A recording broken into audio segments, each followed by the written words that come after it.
Que a paz do Senhor, nosso Deus, esteja de forma especial na vida de todos aqui nesta manhã. Amém? Como é bom estar aqui com vocês. Ontem à noite foi muito bom que estar junto com os casais. Um culto muito abençoado, graças a Deus. Pudemos ministrar 2 vezes, uma abertura, depois uma parte, depois o intervalo e depois o retorno aqui. Louvado seja Deus, porque Deus tem trabalhado de forma especial na vida dessa igreja. E nós nos alegramos em compartilhar com os irmãos aqui nesta manhã a palavra de Deus. Para aqueles que não estavam aqui ontem, eu sou pastor da igreja presbiteriana de Itu. Estamos ali, esse é o 17º ano de ministério naquela igreja. E Deus tem nos abençoado de maneira muito especial. E comigo aqui está o Joel, que vocês já conhecem, O Joel que já tem vindo a essa igreja. E a minha esposa e também a Maressa. Então, fiquem as duas em pé, por favor, para todos possam ver.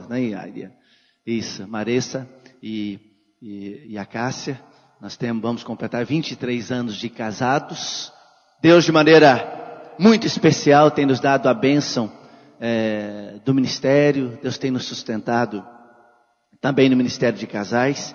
E a gente louva muito a Deus, viu, pastor Ezequiel, pelo convite. Não somente para falar ontem para os casais, mas também hoje ministrarmos aí a igreja aqui na escola dominical, junto com os irmãos. E logo mais à noite também ministraremos ali, traremos a palavra do Senhor. Então, uma alegria muito grande estarmos aqui com vocês. E aqui, assim como falei ontem, eu trago de Itu um grande abraço para todos vocês. Itu, onde é conhecido como tudo grande, Então é um grande abraço mesmo, de verdade, para todos vocês. Então recebam o nosso abraço ali da cidade de Itu, também da nossa igreja. E Deus possa abençoá-los muito, E para a gente é uma alegria muito grande compartilhar a palavra do Senhor. Nós vamos estar aqui tentando trabalhar no tempo aí para que a gente caminhe bem. Eu quero, antes de ministrar aos irmãos aqui, eu estou lembrando de uma história, de um pastor. Ele estava preocupado um pouquinho com a igreja, com o seu trabalho, com o seu desenvolvimento.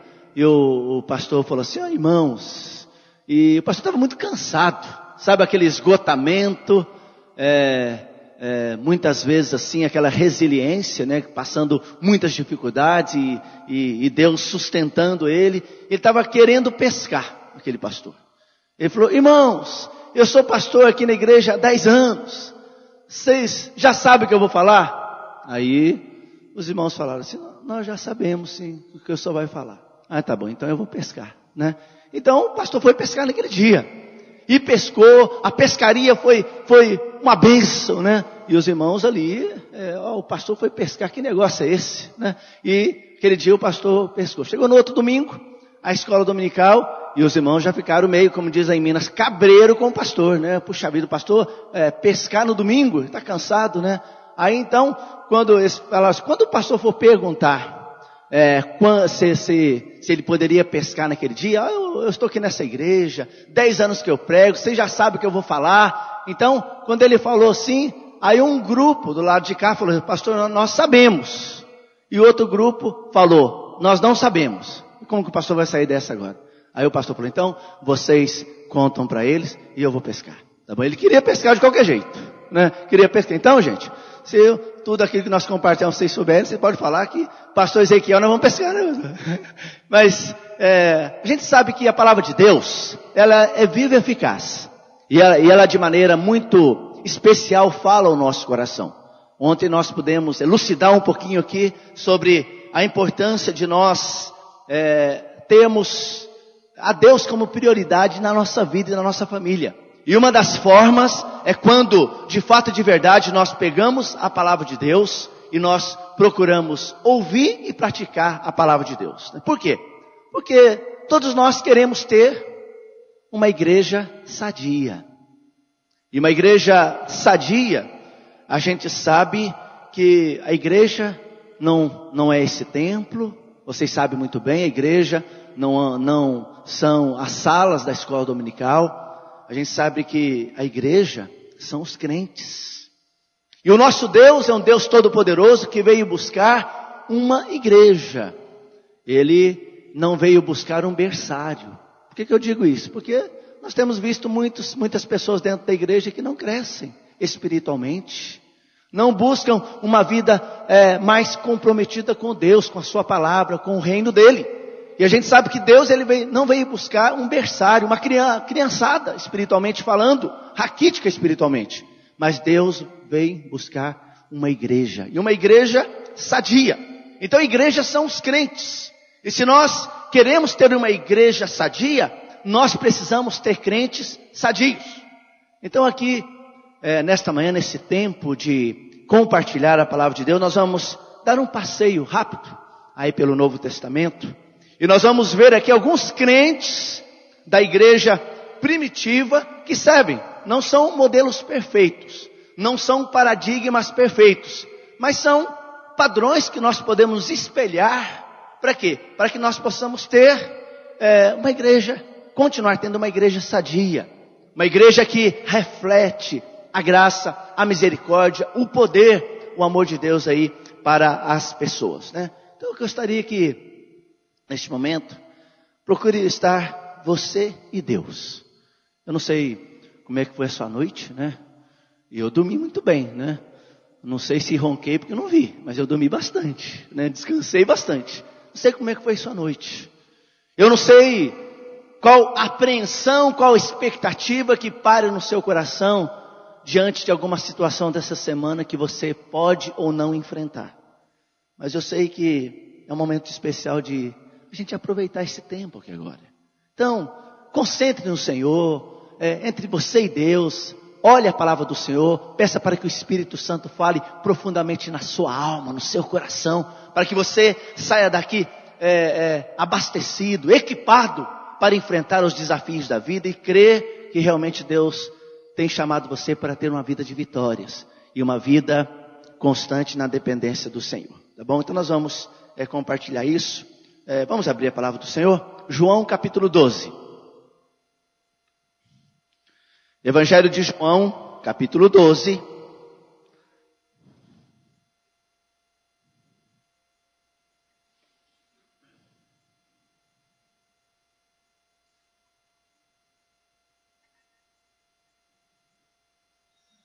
João capítulo 12.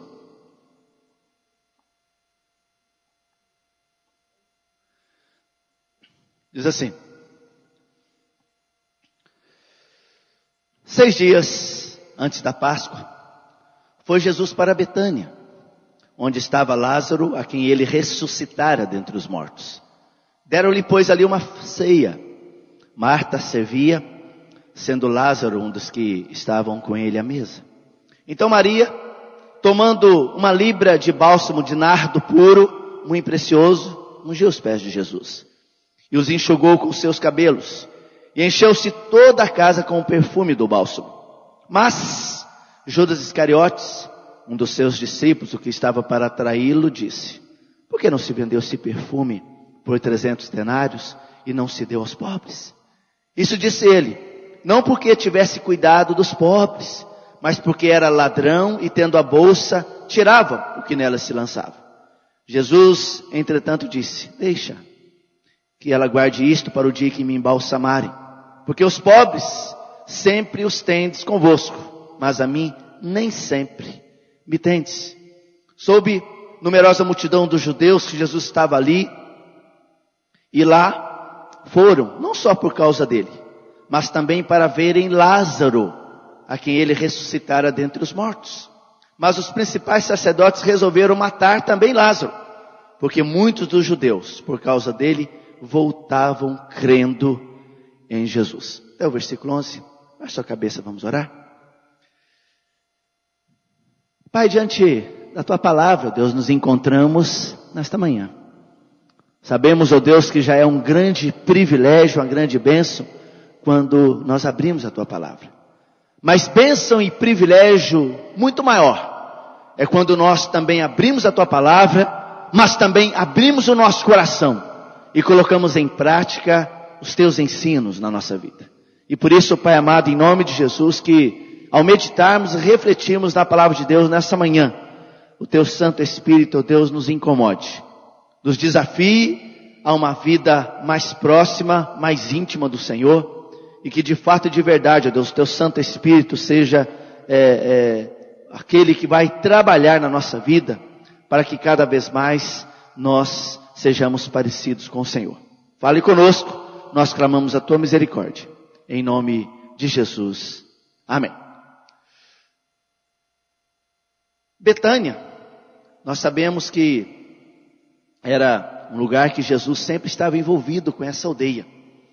E gostaria que os irmãos, nós vamos olhar hoje 3 personagens aqui da palavra do Senhor, e que ao nos espelharmos nessas figuras apresentadas, nós vamos perceber aquilo que Deus quer nos ensinar.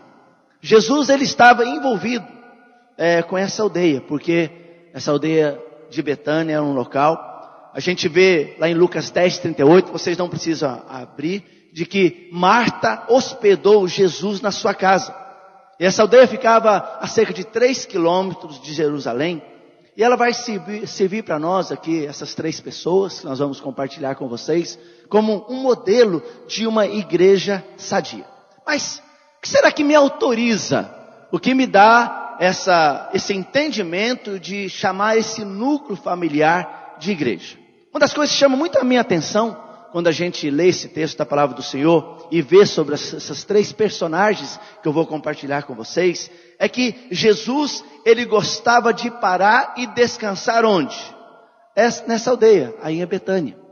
Quando ele ia nessa casa, lá em Mateus 21:17, nós vemos que após a entrada em Jerusalém, Jesus se hospedou aí nessa casa. Mateus 21:17, o texto da palavra do Senhor diz assim: e deixando, saiu da cidade para Betânia, onde pernoitou. Então, após a sua entrada em Jerusalém, Jesus pernoitou nesse local. Interessante que Jesus gostava de parar e descansar ali. Que privilégio, né? Depois de Jesus fazer tantas maravilhas, tantos privilégios, tantas coisas tremendas, ele gostava de parar e descansar nessa casa. Interessante que nessa aldeia, nessa cidade e também ali, junto a essa família, havia um núcleo de pessoas ligadas por amor, né? Isso me autoriza a falar que aqui, esse núcleo familiar era uma igreja. Por quê? Eles amavam, eles adoravam, eles serviam e eles recebiam a Jesus Cristo. Interessante também a gente notar aqui que havia sempre um auditório variado. Pessoas que estavam ali, que ouviam a palavra de Deus. Quando a gente vê em Lucas 10, a gente percebe que ali estava a própria família. Em João 11, quando a gente vê ali a respeito da ressurreição de Lázaro, toda a aldeia estava presente. E no texto de João 12, nós vemos todos os convidados. Então, olha só, por que me autoriza a olhar para esse texto e falar que aqui estava esse núcleo familiar como uma igreja? Porque Jesus gostava de estar ali. Havia pessoas ligadas, interligadas por um amor, e havia sempre um auditório variado. Então, vocês concordam que aqui nós estamos diante de uma igreja. Ali, povo que adora, que serve ao Senhor. Agora, antes de analisarmos alguns aspectos desse texto, algumas coisas devem ser observadas, destacadas, para que a gente possa aplicar na nossa vida. Essas 3 pessoas, né, que nós vemos aqui, Marta, Maria e Lázaro, nós vemos que eram irmãos, mas eles tinham o quê? Maturidade diferente, tinham temperamentos diferentes, tinham sensibilidades diferentes, tinham história diferente, ministério diferentes, mas eram irmãos.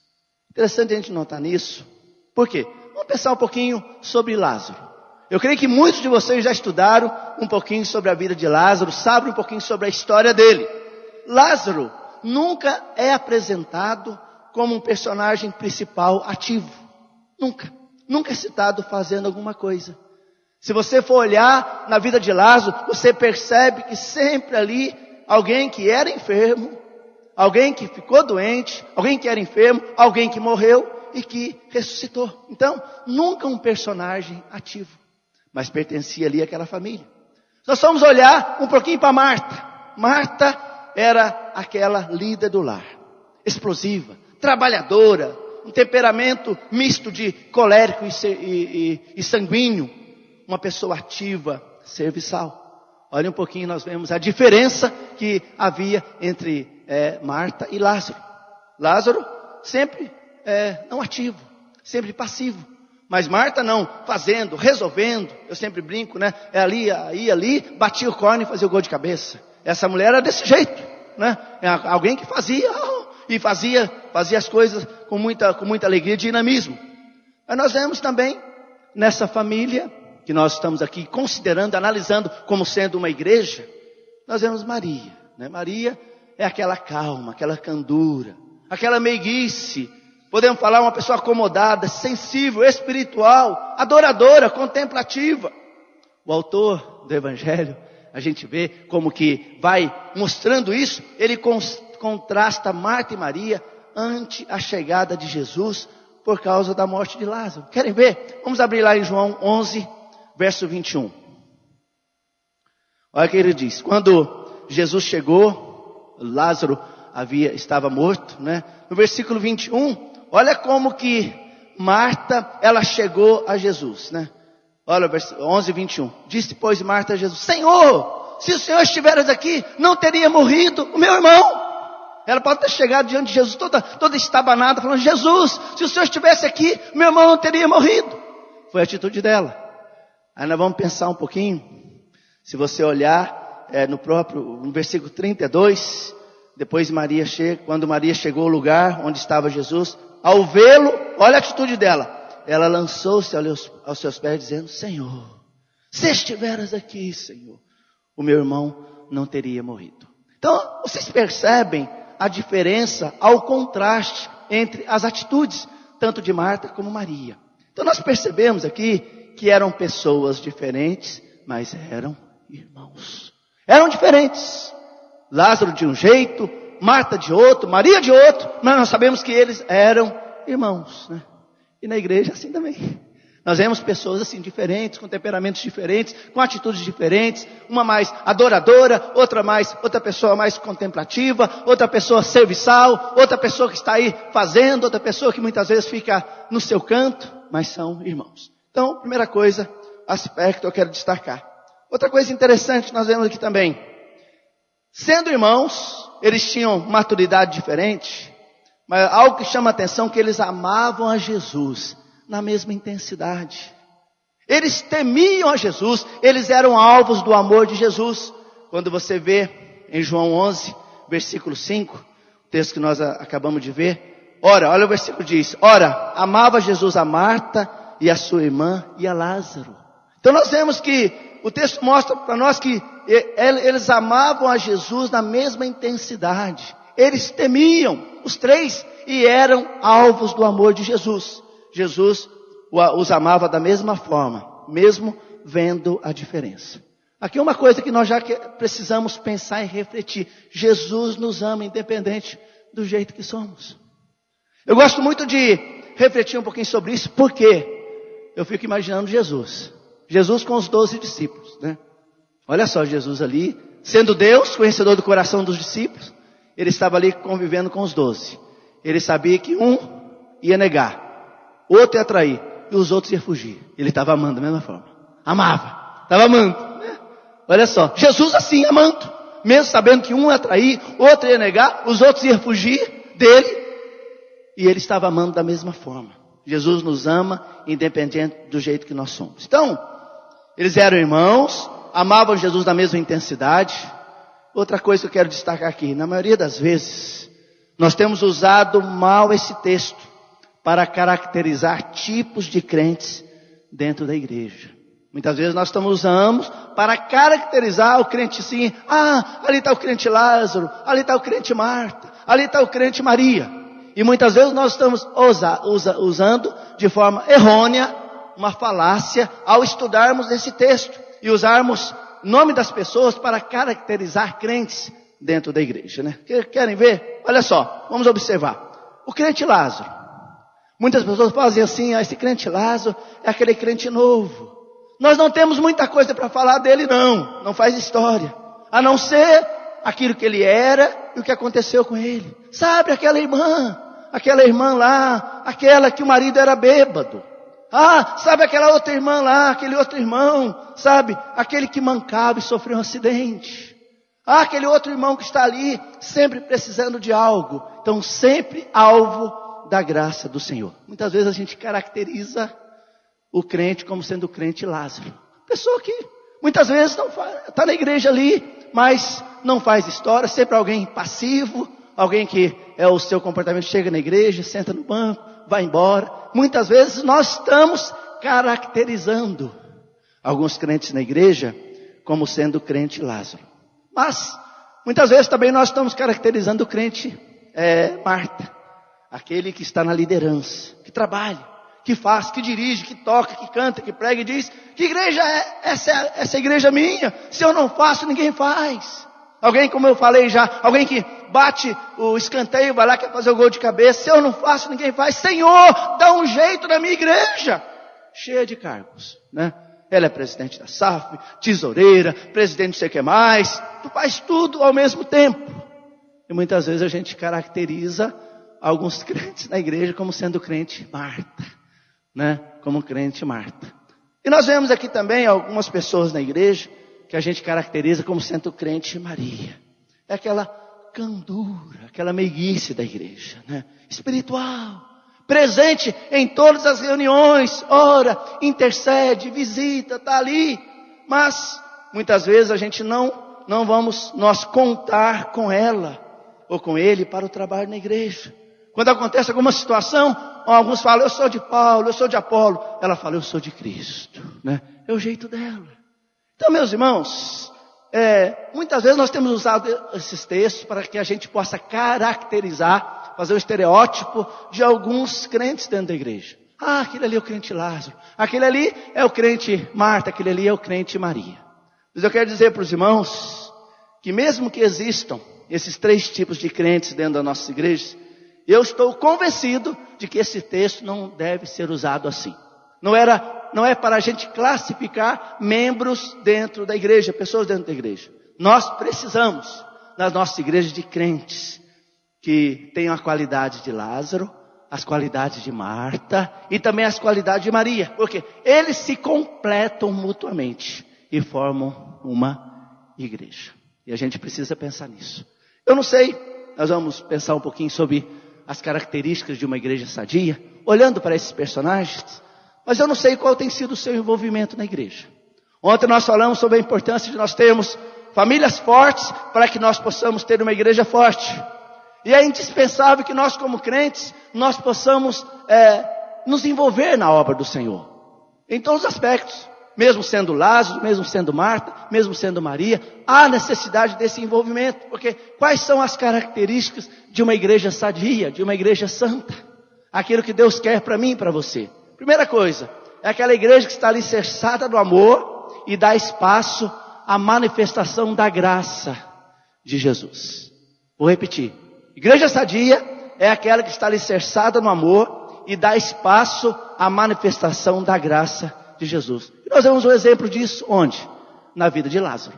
Bem, Jesus, conforme nós já dissemos aqui, ele sempre foi acolhido com amor, com respeito, com reverência e com devoção junto ali aquela família, sempre com muito carinho e amor. E Jesus também devotou grande amor para com aquela igreja. Prova que nós vemos isso, que Lázaro então ele personifica o amor de Jesus para com a igreja e da igreja para com Jesus. Quando nós vemos na palavra de Deus, nós vemos que Lázaro foi a única pessoa que Jesus chorou. Nós vemos também que foi um trabalho evangelístico de Jesus para que ele pudesse trabalhar na regeneração do novo nascimento, mostrando ali o poder para ressuscitar mortos. E nós vemos então que mesmo Lázaro calado, quando ele estava ali em algum lugar, logo após a sua ressurreição, a presença de Lázaro já era coisa fantástica. Porque Lázaro estava lá quietinho, passivo, mas alguém passava e olhava para ele. Puxa, sabe aquele homem ali? Ele esteve morto 4 dias, mas ele ressuscitou. Sabe aquele homem ali? Ele estava morto e ressuscitou. Ele agora é uma nova pessoa. Isso aí é muito importante para a gente refletir. Porque alguém olhava para Lázaro, mesmo Lázaro não fazendo nada, dizia: esse nasceu de novo. Jesus salvou alguém. Houve espaços para a manifestação da obra do Senhor. Lázaro significa, irmãos, que nós precisamos viver alicerçados num profundo amor com Jesus. E uma igreja sadia tem que haver espaço para Jesus operar ministério de salvação e de ressurreição. E a gente precisa pensar nisso. A igreja, ela é composta de pessoas diferentes. Ontem nós falamos isso. Deus não quer que nós sejamos iguais, mas que nós sejamos um. E é importante que, através da minha vida, através da sua vida, Deus vai nos usar para a manifestação da graça, para a manifestação da transformação na vida das pessoas. E Lázaro reflete isso. Mesmo sendo alguém que estava ali quieto no seu canto, mas as pessoas passavam, olhavam para ele, sabe aquele homem ali? Ele esteve morto e ressuscitou. Ele esteve e ressuscitou. É importante a gente pensar nisso. Aquilo que um dia Deus fez na nossa vida, a transformação que Ele operou em nós, hoje nós somos novas criaturas em Cristo Jesus, e nós precisamos entender que uma igreja sadia é aquela que está alicerçada no amor e dá espaço à manifestação da graça de Jesus Cristo. Até que ponto nós temos realmente vivenciado o verdadeiro amor dentro da igreja? Ontem nós elucidamos bem isso, relacionado à família. Será que nós temos amado de verdade? Será que nós temos amado a Deus? Nós temos amado aos nossos irmãos? Falamos muito sobre misericórdia dentro da igreja. Falamos muito sobre amor. Mas será que nós temos evidenciado isso na nossa vida? Com as necessidades das pessoas, com as pessoas que estão sofrendo, com as pessoas que estão passando necessidades atrozes na sua existência. Será que nós temos revelado esse verdadeiro amor? A palavra de Deus, Jesus no Sermão do Monte fala: bem-aventurados misericordiosos, porque eles alcançarão misericórdia. Será que nós temos evidenciado esse amor para com o nosso Deus e para com as pessoas que convivem com a gente? Igreja sadia é aquela que está alicerçada no amor e dá espaço à manifestação da graça de Jesus. Nós vemos isso refletido na vida de Lázaro. Mas quero caminhar, porque quando nós vemos a vida de Lázaro, agora nós vamos pensar um pouquinho olhando para a vida de Marta. Uma igreja sadia, não somente ela evidencia esse amor, a manifestação da graça de Jesus na vida das pessoas, mas também, igreja sadia é aquela que participa com serviço. Isso é muito importante. E nós olhamos isso onde? Na vida de Marta. Alguns pensam que Jesus, ele condenou Marta pelo seu trabalho. Aliás, atrás dessa pseudo-verdade, há aqueles que nada fazem dentro da igreja. Trabalho é para os materiais. Eu vou só orar, eu vou só jejuar e interceder. Trabalho é para os materiais. Muita gente diz assim. Jesus condenou Marta pelo ativismo sem devoção. Nós vamos olhar aqui, se não tivesse o trabalho de Marta, Jesus não poderia hospedar naquele lugar. Porque o trabalho é fundamental também dentro da igreja. E a gente sabe que o ativismo sem devoção traz resultados maléficos dentro da igreja, traz inquietação. Nós vemos no texto bíblico que Marta, ela estava agitada de um lado para o outro, traz inquietação, porque a pessoa chega na igreja, já fica assim, que eu vou fazer, que eu vou realizar, então traz inquietação para o coração da gente. Ativismo sem devoção traz também preocupação. Jesus mesmo falou para Marta: Marta, por que te preocupas com muita coisa?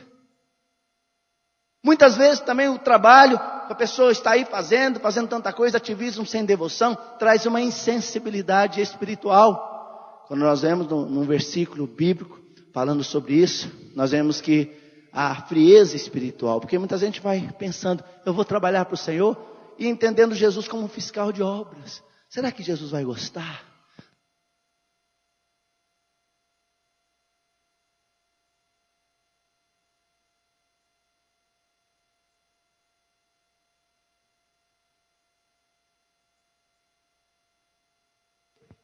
Quando nós pensamos e refletimos sobre essa necessidade e percebemos sobre isso, a importância de nós estarmos fazendo é como adoração. Obrigado, irmão. Sempre a pessoa chega na igreja e um ativismo sem devoção, o que acontece? Vou acertar aqui. Isso. Muitas vezes a pessoa chega na igreja, no seu trabalho, quer fazer tanta coisa, mas falta o quê? a importância de entender que ele está para adorar o Senhor, sempre perdem o que Jesus vai falar, porque se preocupam com aquilo que tem que fazer para Jesus, né? Aquilo que eu tenho que fazer para Jesus. E a pessoa não compreende a importância da adoração. Por exemplo, a pessoa está numa reunião e a mente está o quê? A pessoa está aqui, mas não está aqui. A mente já está, quem sabe, lá naquele jantar, naquele almoço comunitário. A pessoa está aqui, já está pensando lá naquilo que vai fazer no dia dos namorados aqui na igreja, no jantar. Então a pessoa fica aquela agitação tão grande ali no seu coração. Fica no culto, mas está prestando atenção se o fulano veio, se o fulano não veio. E ativismo sem devoção. Vai a Jesus para mandar, Jesus, você faz isso, faz aquilo para mim. Chama Jesus de Senhor, mas o Senhor é Ele mesmo. E quantas pessoas vivem dentro das nossas igrejas desse jeito, né? Meus irmãos, o trabalho para essas pessoas é mais importante que as pessoas. E ativismo sem devoção, ele esfria o coração. Quando a gente vê a atitude de Marta, ela falou, Senhor, será que o Senhor não se importa? Né? Se o Senhor não se importa, eu estou aqui, entre aspas, me arrebentando para preparar isso, preparar aquilo, para preparar os quitutes que o Senhor gosta, que todo mundo gosta, e ninguém quer me ajudar. O que ela está dizendo? Sabe, Senhor, quebrantamento é para depois. Quebrantamento, vida quebrantada diante de Deus é para depois. Irmãos, o trabalho é importante. A gente sabe que é muita coisa importante para fazer na igreja. Agora, todos têm função. Agora, na igreja, o que a gente pensa muitas vezes é que faltam Martas. E muitas vezes tem sobrado Judas. Infelizmente, pessoas que nada fazem dizem, não é bem assim, não é bem assim. Então, eu quero dizer para os irmãos de que uma igreja sadia é uma igreja que participa com o serviço. E nós sabemos a importância do serviço dentro da igreja, né? Agora, dentro das nossas igrejas tem aqueles que trabalham, aqueles que não trabalham e aqueles que dão trabalho. E a gente precisa entender que Deus tem nos chamado para que nós possamos ser como Lázaro, quando nós estamos alicerçados no amor, nessa vida na presença de Deus, e precisamos também participar com o serviço. Agora, ativismo sem devoção esfria o coração. Isso começa como? Quando eu procuro na minha vida também, na minha vida diária, uma intimidade com o Senhor. É aquilo que nós falamos ontem à noite. A intimidade do Senhor é para aqueles que o temem, aos quais Ele dará a conhecer a sua aliança. À medida que eu desenvolver essa intimidade com o Senhor, eu vou entender que eu preciso amar, que eu preciso dar o espaço na minha vida para a manifestação da graça do Senhor, e eu preciso também servir. Há um ditado muito conhecido, né? Aquele que não vive para servir, não serve para viver. Mas também, muitas vezes eu posso servir sem amar. Mas não tem como eu amar sem servir. Então o fato de eu amar ao Senhor, o fato de um dia eu entender aquilo que Cristo fez por mim na cruz do Calvário, consequentemente, eu vou servir. E por isso que a palavra de Deus nos mostra sobre a importância de nós abrirmos o nosso coração e nós sermos espaço para a manifestação do amor e da graça do Senhor, olhando para a vida de Lázaro, mas também eu preciso participar com o serviço, olhando para a vida de Marta.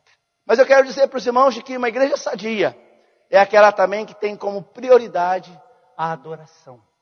E nós vemos isto de maneira específica na vida de quem? Na vida de Maria. Da vida de Maria. Então Lucas capítulo 10, vamos abrir lá. Deixa o texto aí nesse João capítulo 12. Mas Lucas capítulo 10, nós vemos o seguinte.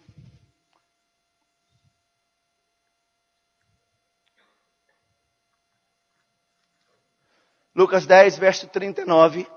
Olha o texto. Desde o 38. Indo eles de caminho, entrou Jesus num povoado, e certa mulher chamada Marta hospedou na sua casa.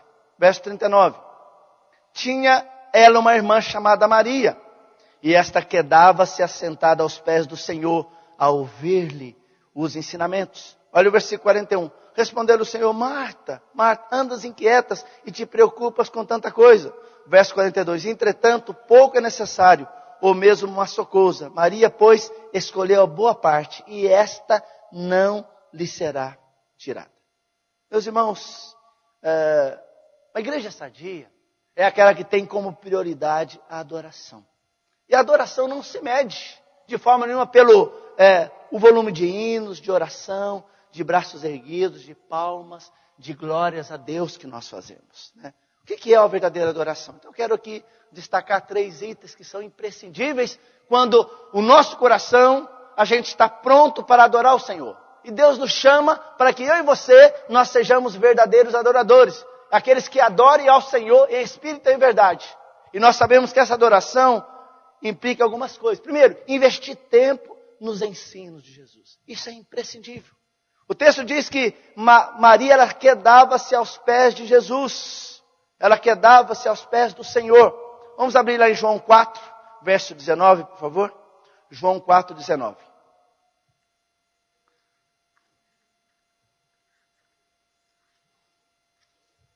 A palavra do Senhor diz em João 4, versículo 19. Senhor, disse-lhe a mulher, vejo que tu és profeta. Nossos pais adoravam neste monte. Vós, entretanto, dizeis em Jerusalém, é o lugar onde se deve adorar. Disse-lhe Jesus, mulher, podes crer-me que a hora vem, quando nem neste monte, nem em Jerusalém, adorareis o Pai. Vós adorais o que não conheceis, nós adoramos o que conhecemos. Porque a salvação, ela vem dos judeus. Mas vem a hora, e já chegou, em que os verdadeiros adoradores adorarão o Pai em espírito e em verdade. Porque são estes que o Pai procura para seus adoradores. Deus é espírito, e importa que os seus adoradores o adorem em espírito e em verdade. Eu preciso entender que a verdadeira adoração e uma igreja sadia é aquela que investe tempo nos ensinos de Jesus. E eu não posso adorar a quem eu não conheço. Como que eu vou adorar a Deus o qual eu não conheço? Como que eu vou manifestar o reconhecimento de tudo que Deus é, majestoso, poderoso, grandioso? Como que eu vou manifestar a gratidão, a adoração a Deus pelo que Ele tem feito como manifestação de louvor, se eu não conheço esse Deus? Uma coisa muito imprescindível na nossa vida cristã é que nós possamos conhecer o Deus o qual nós servimos. Será que nós servimos o Deus o Deus que nós conhecemos? Você conhece o Deus o qual há a manifestação do amor e da graça dele na sua vida? Você conhece esse Deus o qual você serve? Você conhece esse Deus o qual você adora? A gente conhece esse Senhor. Interessante, nós olhamos na palavra do Senhor, nós vemos várias pessoas que tiveram um conhecimento verdadeiro de Deus. Quando nós olhamos no Velho Testamento, experiências de vários homens, olhamos para Moisés, olhamos para os profetas, olhamos para o apóstolo Paulo, alguém que era perseguidor daqueles que eram do caminho, mas que um dia teve um encontro com Jesus Cristo no caminho de Damasco, uma transformação poderosa na vida dele. E ele mesmo coloca na palavra do Senhor, procura-te apresentar diante de Deus aprovado, como obreiro que não tem do que se envergonhar, mas que maneja bem a palavra do Senhor. Então nós não podemos adorar a quem nós não conhecemos. Será que a gente conhece ao Deus que nós adoramos? Nós que hoje saímos da nossa casa, né? Um dia tão gostoso, fresquinho como hoje, a gente está aqui. Será que nós conhecemos o nosso Deus? Eu sempre tenho falado que o nosso Deus, ele tem um banquete espiritual preparado para nós, somos filhos dele, e a gente tem aí apropriado somente das migalhas. Deus tem muito mais para dar para mim e para você. E a gente precisa investir tempo nos ensinamentos dele, nos quedar diante dele, para que ele possa revelar cada dia as promessas dele para a nossa vida. Sabe por quê, meus irmãos, que muitas vezes nós ficamos angustiados, aflitos, desesperados, ansiosos, apreensivos na nossa vida? Porque nós não conhecemos a palavra. Quanto mais nós conhecemos a palavra de Deus, mais nós vamos conhecendo o coração de Deus. E quanto mais nós conhecemos o coração de Deus, mais vai manifestando as promessas de Deus na minha vida. E quanto mais as promessas de Deus vão manifestando na minha vida, mais eu vou aprender a depender totalmente, toda a minha vida, todo o meu futuro, nas mãos do Senhor. Eu preciso conhecer aquele que eu adoro. Maria, naquele momento ali, ela se quedava aos pés do Senhor. Será que a gente tem que se quedar aos pés do Senhor? Em manifestação de adoração? Isso é dependência. Isso é reconhecimento que nós nada somos. Reconhecimento da graça maravilhosa, bem-fazer de Deus para com a nossa vida. Então nós vemos aqui que a verdadeira adoração é investir tempo nos ensinamentos de Jesus, nos quedar diante do Senhor. Porque as nossas igrejas presbiterianas, louvado seja Deus, nós temos investido na escola dominical, porque é importante. O próprio Jesus falou, errais não conhecendo as Escrituras.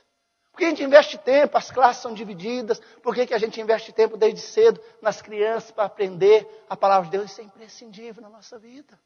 Hoje nós temos visto aí tantas ideologias erradas, tantas heresias sendo faladas como se fossem verdades bíblicas. Por quê?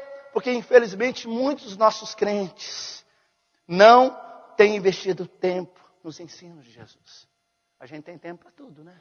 Tem tempo para passar aí na internet, para ver televisão, tem tempo para estar aí nos WhatsApps da vida, estar para lá, para cá. Tecnologia muito boa, louvado seja Deus por isso. Mas será que nós temos nos quedado para aprender a respeito de Jesus? A respeito dos seus ensinamentos? Aprender das suas verdades para aplicar na nossa vida? Então, a verdadeira adoração é investir tempo nos ensinamentos de Jesus. Outra coisa, é ter a Jesus como a coisa mais importante que existe. Quando a gente vê o texto de João 12, vamos abrir de novo lá o texto que nós lemos no início. Olha só como chama a nossa atenção aqui esse texto. João capítulo 12, versículo 3. Olha o que acontece na vida de Maria. 12, versículo 3. Então Maria, tomando uma libra de bálsamo de nardo puro, muito precioso, ungiu os pés de Jesus e os enxugou com seus cabelos, e encheu-se toda a casa com o perfume do bálsamo. Meus irmãos, aquela libra de nardo puro, quando o pai estava morrendo, ele dividia então a herança. E aquele precioso bálsamo tinha pelo menos 3 aspectos. Presente, representava 1 ano de salário mínimo. No passado, era como uma recordação ali da vida familiar. E no futuro, seria para quê? Para embalsamar o corpo ao morrer, né? Então, aquele ato dessa mulher foi uma atitude de adoração que representava muita coisa. Ninguém ia fazer algo de forma fortuita desse jeito. E nós vemos então que ali ela estava demonstrando que Jesus era a coisa mais importante na vida dela. Aquele que adora o Senhor, que tem como prioridade a adoração, além de investir tempo nos ensinamentos de Jesus, ele precisa ter Jesus como prioridade na sua vida, como a coisa mais importante. Quem é Jesus para você? Ontem nós falamos um pouquinho disso, né? Ontem à noite aqui, que nós falamos que tem muita gente que não sabe falar quem é Deus para você.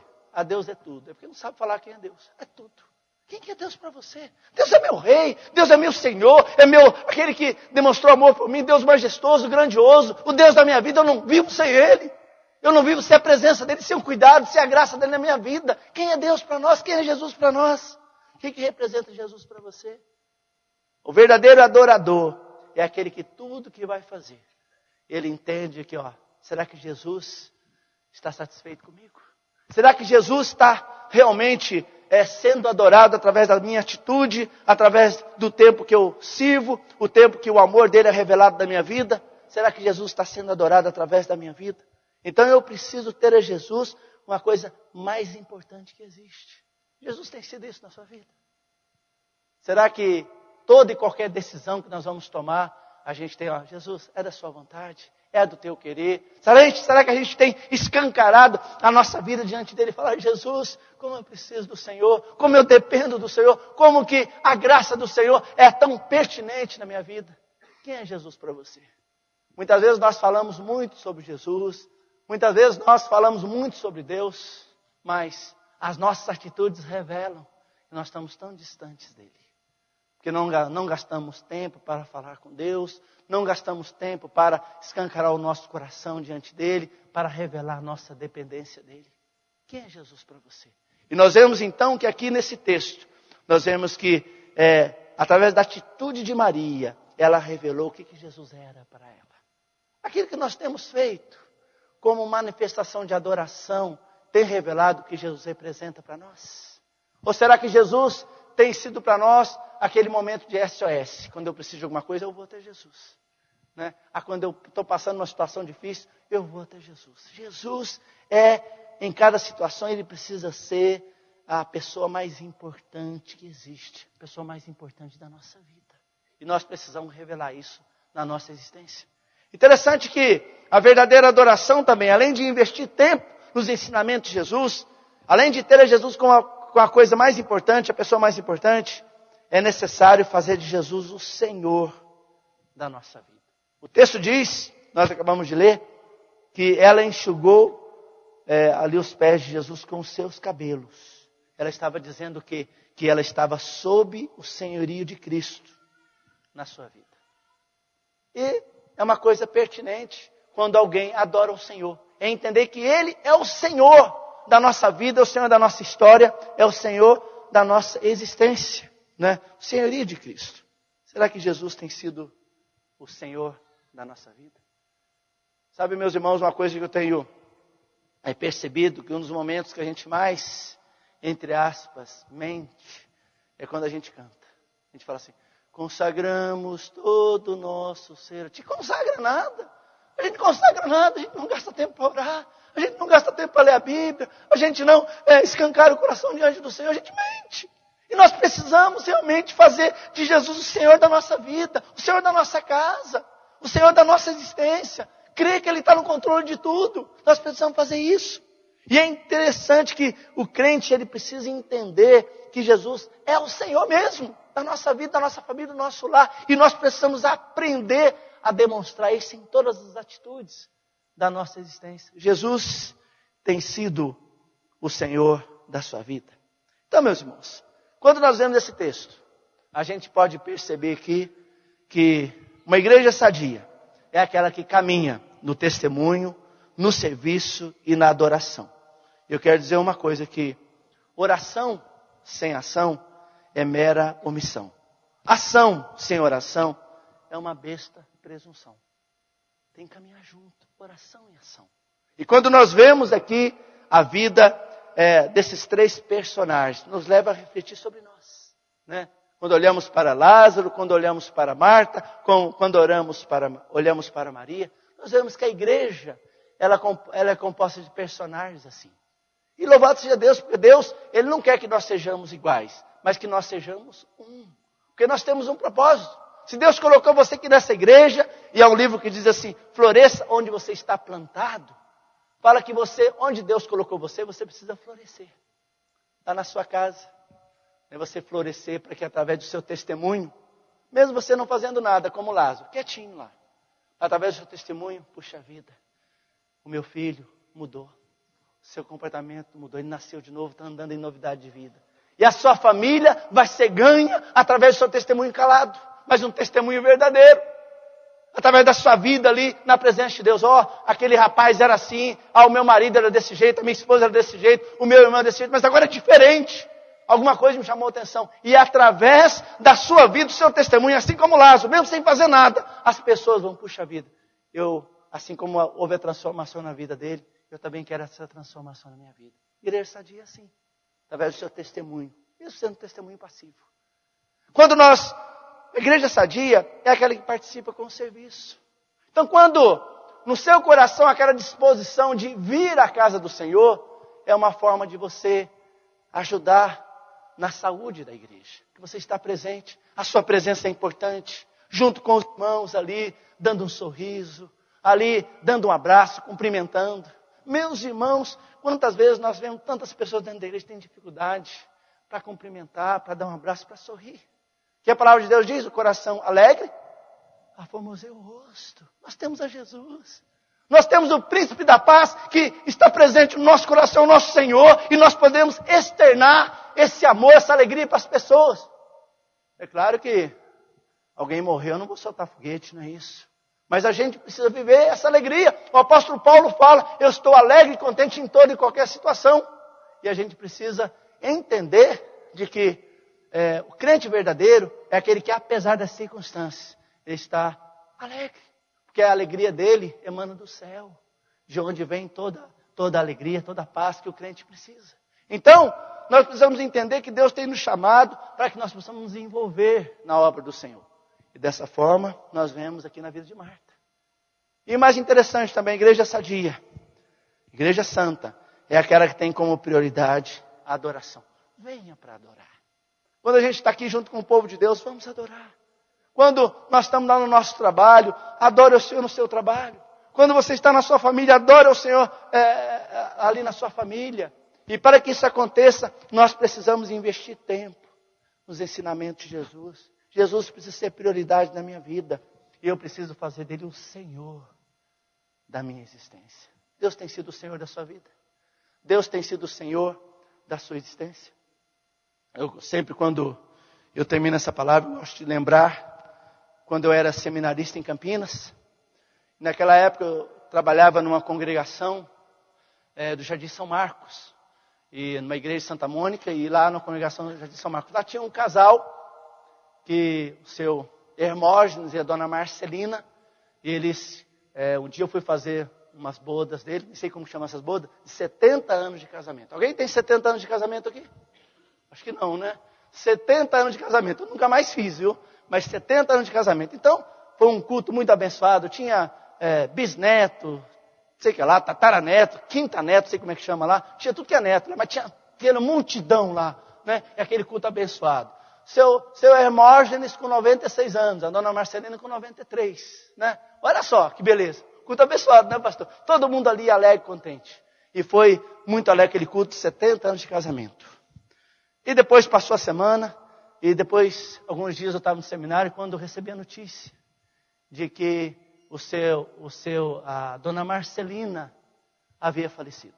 Né? Para mim foi uma tristeza. Aquele dia eu nem consegui mais estudar. Eu cheguei lá no cemitério dos Amarais, e eu cheguei primeiro do que o seu Hermógenes, né? Porque cheguei primeiro que ele. Quando eu cheguei lá, já estavam os parentes lá, todo mundo, o corpo da dona Marcelina lá no caixão, né?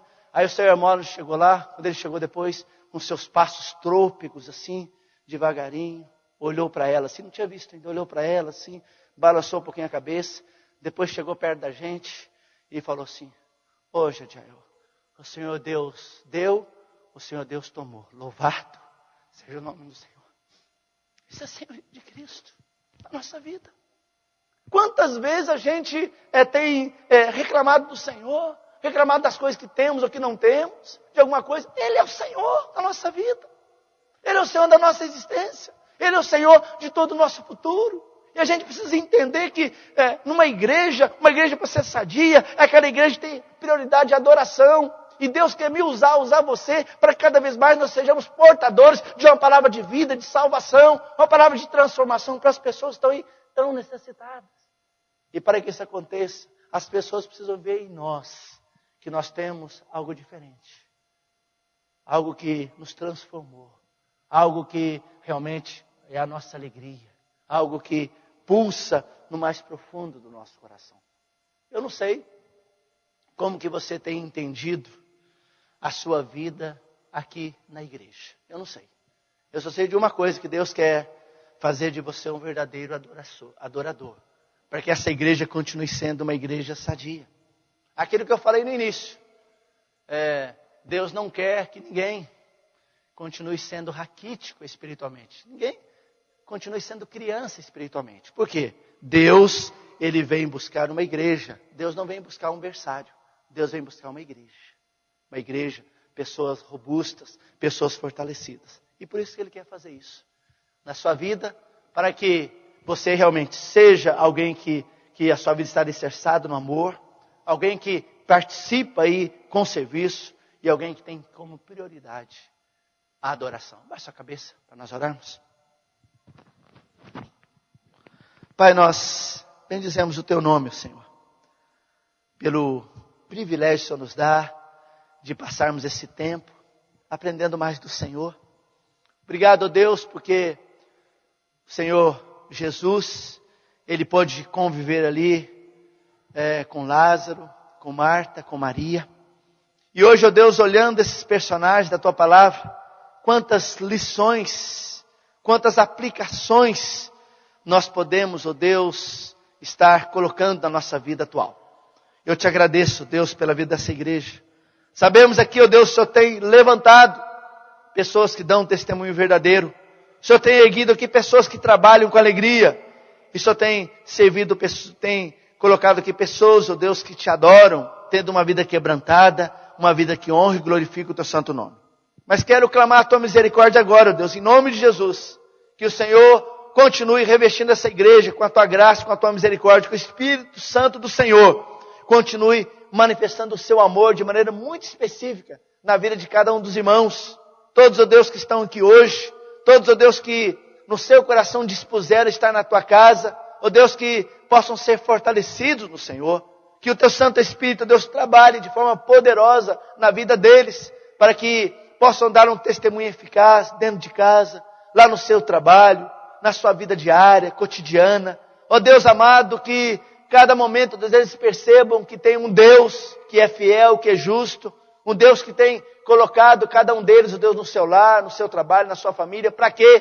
Para que possam florescer, para que possam, Deus, frutificar. E a nossa oração, que teu Santo Espírito, ó Deus, esteja fortalecendo cada irmão e cada irmã. E que cada vez mais, ó Deus, eles possam de fato e de verdade serem parecidos com Jesus. Obrigado, Deus, por tudo que o Senhor tem feito. Que o Senhor continue abençoando essa igreja, cada família dessa igreja, abençoando o seu pastor, a família pastoral, os outros pastores, e que essa igreja, Deus, continue produzindo frutos para a tua glória aqui nessa cidade. Obrigado por tudo. Continue abençoando, ó Deus, a vida, educação cristã aqui na escola dominical.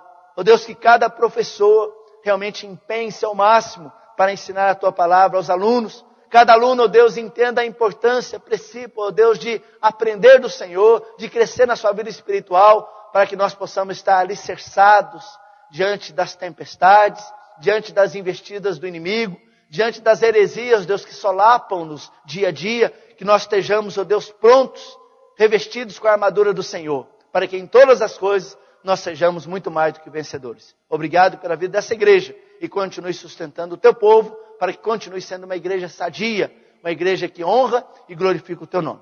Nós oramos agradecidos por esta grande bênção, em nome de Jesus. Amém. Que Deus abençoe aí todos os irmãos.